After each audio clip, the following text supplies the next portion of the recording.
good evening to all of you. I am Janat Khatri, your teacher cool, and this is my channel Teacher Cool, where we are covering all the graduation level physics subjects. Starting with, we are doing the thermodynamics. In the previous lectures, we did the basics of thermodynamics, introduction to thermodynamics, first law of thermodynamics, zeroth law of thermodynamics, which came after second law of thermodynamics.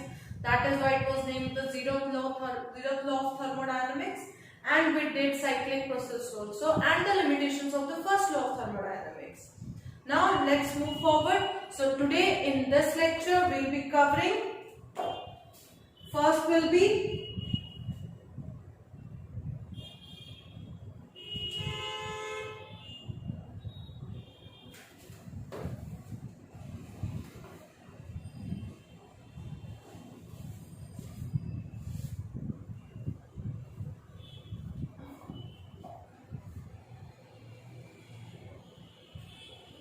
So let's move forward. So in today's lecture, we'll be covering the topics of reversible process, irreversible process, what are their conditions, then we'll move on to reversible. After reversible, we'll study the PV diagrams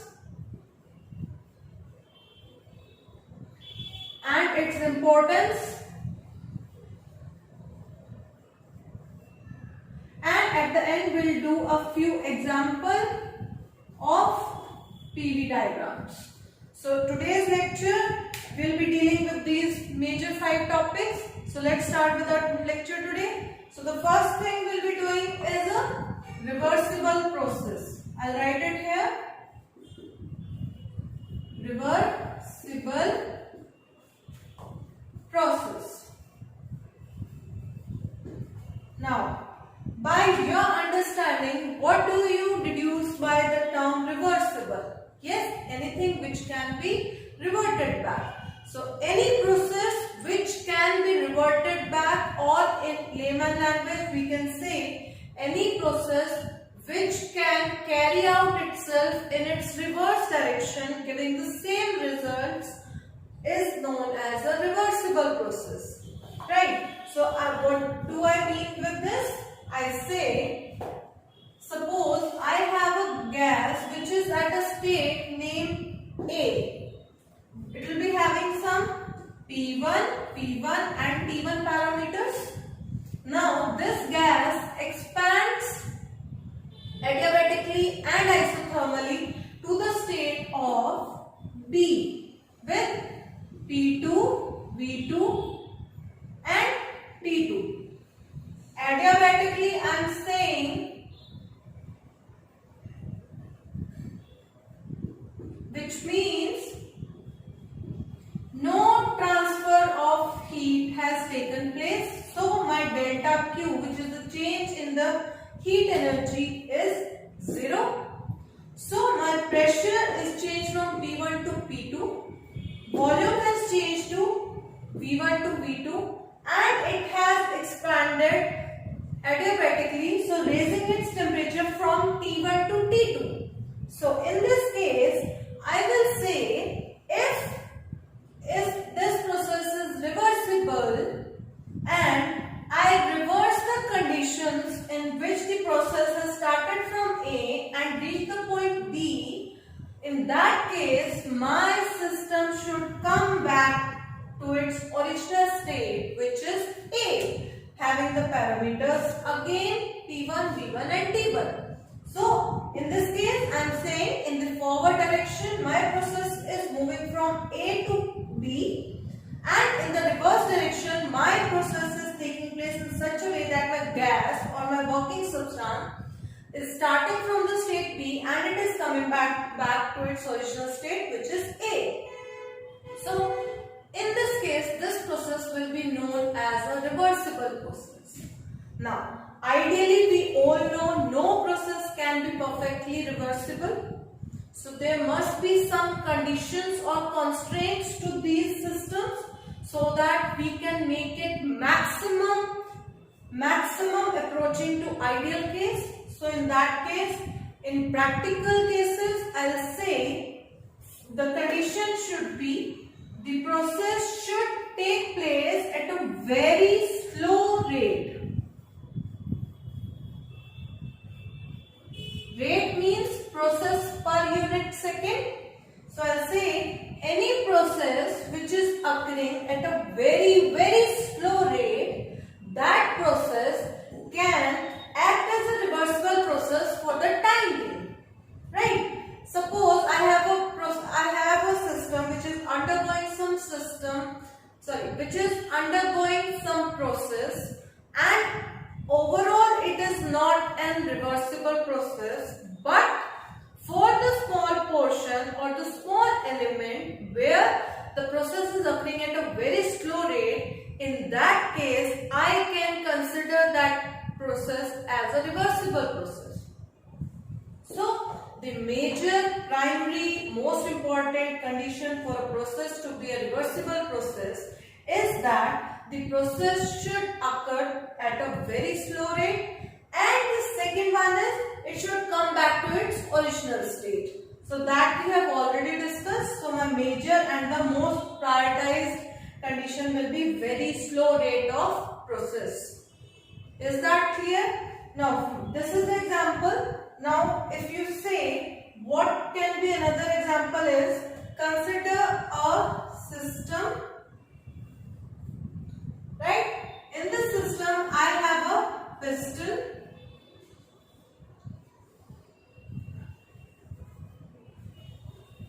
which is putting the pressure P. This volume is V and a gas is present in this system and its temperature is T. So what I'll say is, at this point I'll say the parameters of the system are P1, V1 and T1. I'll say all the walls are insulated, so no heat is given out or taken inside. In this case, I'll say I am reducing the pressure from P1 to P2. What will happen when I am reducing the pressure? The inside energy of the gas will push the piston outwards. So the final position of the piston will be somewhere over here. And we'll say at this point it is P2, V2, T2. Right? What I did is I reduced the pressure of the piston, non-conducting or insulated piston, which it was exerting on this gas which was present in it. I reduced the pressure, the gas from inside pushed the piston outwards and it raised to the point this, which is B. Initial was A. So we say that since we need a reversible process, so my process should proceed at a very slow rate. I'll say the pressure which I am decreasing is reducing at a very slow rate, so that the motion of the piston is almost negligible at any instant. But overall change is A to B. So this process, in this case, it has reached from point A to point B. Now, we say any process will be known as a reversible process if it can be reversed back and the system reaches its own original state. Now, I'll start increasing the pressure at a very slow rate so that the motion of the piston is again negligible, and with that very small rate of change of pressure, the piston will start moving downwards, again exerting that higher pressure on the gas which is present inside it, and ultimately I'll reach the point A again. So I started from point A to B and I returned back to the point B, and this has occurred at a very slow rate. All the parameters, all the required conditions have been met. So I'll say this is an example of a reversible process. Am I clear? So this is my reversible process. In practical sense, the stretching or vibration of a spring is a reversible process, which we cannot say is an ideally reversible, because with time and stretching of the spring it loses its elasticity. So, neglecting the real parameters, real life constraints, we can say that vibration of a spring is a reversible process. Okay, so this was my reversible process. Now, what is irreversible process? I explained to you, this is a very long story. This is a very boring story, I know. So, long story short, any process which is not reversible is an irreversible process. First thing, any process which does not satisfy the condition of being a reversible process is irreversible process. Second thing, any permanent change is an irreversible process. Right? I am falling from a height and hitting my elbow and getting a wound is an irreversible process. Right? Or you can say, if I melt the candle, burning of a candle is an irreversible process. You can, yes, everyone has a doubt that we can again collect that wax and can make the candle again. But the wick which burned the first time cannot be reverted back. You can make another candle out of the melted wax, but the wick which burned will be new. So, it is not an entirely irreversible process. Sorry, reversible process. It is an irreversible process. So, any process which is not reversible process is an irreversible process. Like, I am delivering a lecture right now. This is an irreversible process. We cannot, or I cannot travel back and I say I start the lecture again. You can play back the video, but the time and the moment at which I am delivering this lecture cannot be reverted back. So that will be an irreversible process. Also, we said reversible process is a process which is occurring at a very slow rate. So any fast process will be known as an irreversible process. A ball hitting someone is an irreversible process. The collision of two vehicles is an irreversible process. So, are we clear with the reversible and irreversible processes? These are our examples. So, we are done with it. Let's move on to PV diagrams.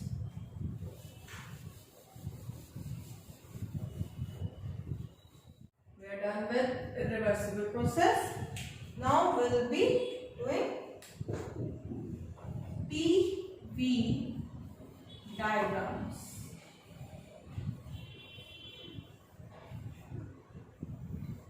Okay. Now, first thing is, these are not diagrams, these are graphs. First thing, these are graphs. Graph of which? Graphs, these are, I'll say, graph between P and V, where P is my pressure and V is my volume. Any graph between pressure and volume of a single system, the same system के parameters, if I plot them on a graph, that graph will be known as PV diagrams. Let's start with the basic.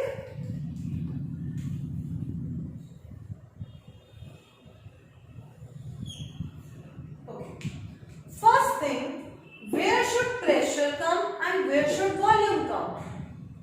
We say that the x-axis and the y-axis are such that x-axis will denote the parameter which is the independent parameter, while the y-coordinate will specify the coordinate which is dependent on the x-coordinate. You must remember, or you must be familiar with this, that earlier in mathematics we used to say y is the function of x, right? Say y is equals to sin x, or y is equals to, you can say, exponential of iota omega x. These were our examples. You can see y is always dependent on x. Yes, x is also dependent on y, but when I am writing it in this way, I'll say y is a function of x. If I say x is sine inverse of y, then in that case, my x will come on this side because now it will get dependent on y. So this axis will always get the parameter which is the independent parameter. So in the cases of thermodynamic processes, our independent parameter is volume. So always volume will come along this axis, and the pressure, the remaining parameter, will come on this side. Obviously, whenever my gas is expanding or contracting, its pressure will change. So in that case, we can say yes, my pressure is dependent on the volume parameter, and we'll take pressure on the dependent axis while the volume will come on the independent axis. Is that clear? Now, what does a PV graph tell?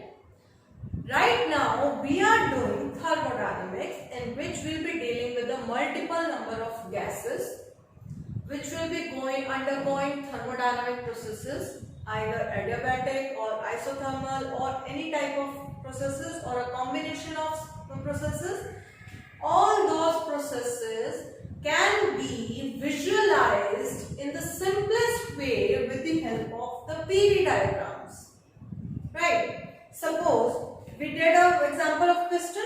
So we said gas was at the point A, which was P1, V1, T1, and we reduced the pressure. Pressure was reduced, so my second point will come somewhere down the line in case of pressure. And we said that when I reduce the pressure, the volume increased. So volume should shift this side. So I'll say it should come like this: V, T2, V2, T2. Now in that case, pressure has reduced and volume has increased. We can draw the perpendiculars on both the cases and we get the values. Now, this way we can graphically draw or visualize or can demonstrate any thermodynamical processes with the help of PV diagrams. What is the benefit or importance of PV diagram is? See, this process is undergoing. I know the specifications of the first initial point and the final point, but I do not know the exact process or exact intermediate state. Suppose I say C, I do not know its parameters. So if you ask me that this process is occurring at this rate and this is what is happening, you tell me what will be the parameters at any instant in this process. So what I'll do is, I'll just draw the graph, and from the graph I can get the information of the intermediate state C. This will tell me the volume, and a perpendicular to the pressure axis will give me the pressure, and obviously the ideal gas equation Pv is equals to nRT, depending on the moles of gas. Pressure I know, volume I know, R is a constant, I can get the value of T. So in that case I will get all the three pressures of Pv and T of the intermediate state.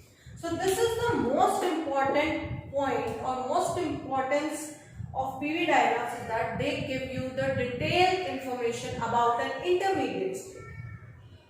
Well, now I know the parameters. Suppose you ask me what is the work done in moving the piston from A to B, reducing the pressure and increasing the volume. So in that case, what I'll do is, I'll take two intermediate points C and D. I get the parameters for both the cases.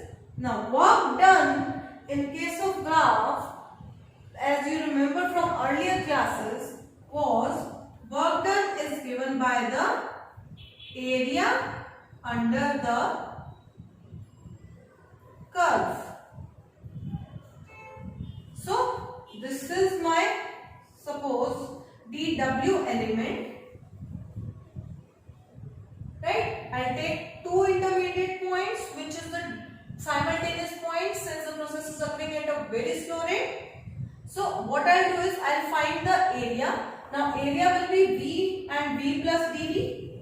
So my change in volume is, the CD part is, this is forming a sort of a rectangle. So I'll say area of the rectangle will be length into breadth.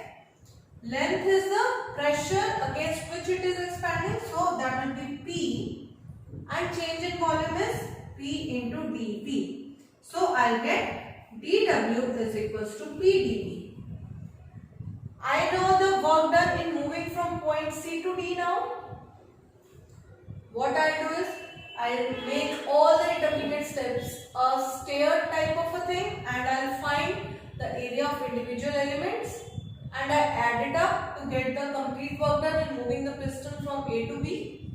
Or what I do is, I'll find the area of this one element, which is dW, and I will integrate 0 to W and V1 to V2, which is V1 to V2 of the points A and B. So this gives me work done in a thermodynamical process will be integration from initial point to final point P into dV,